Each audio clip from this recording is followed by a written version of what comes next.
Okay, so now what we're going to do is we are going to find a missing angle using trig. So if we look at this, we don't know this angle. We also don't know this angle, so we can't use just the triangle sum theorem to find it. But we do know this side is 6, and this is 4, and it's a right angle. Okay, so we could find this third side if we wanted to using Pythagorean theorem, but we don't have to. That's not actually helpful. So what I'm going to do is I'm going to label each of my sides. And so if we're using x as our reference angle, 6 is my adjacent side, and 4 is my opposite side. So if I think of SOHCAHTOA, the one that uses O and A is going to be tangent. So I'm going to set that up. Tangent of an angle, I don't know it, I'm going to call it x, equals my opposite, which is 4, over my adjacent, which is 6. Now, just like when you're trying to find a missing side, we set this up as a proportion. And if I look at this, I can't really solve for anything right now. But if I have to do anything, I could find what this is.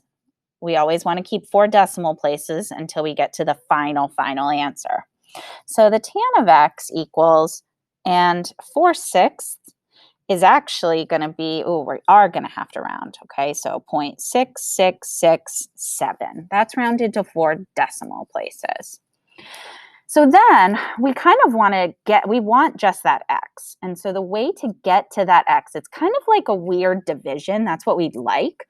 But with trig like this, you can't do that. You can't really separate these two things except when you do one thing. And so what we're going to do is we're going to take the tan to the -1 of both sides. And what happens is that essentially cancels out here. It's not exactly that, but essentially that's what it's doing. And then we are left with an x over here, which is what we wanted. But then we have to take the tan to the -1 of this. Now, this is a button push, okay? On your calculator, you're going to press second tan, and if you look above it, you'll see a little tan to the -1. And then you push your numbers, 0.6667. And then you press enter. Okay, and when you get that, you're going to get a decimal. And so if I do that, I'm going to do all of that. And what I get when I do this is 33.69138897. That's way out.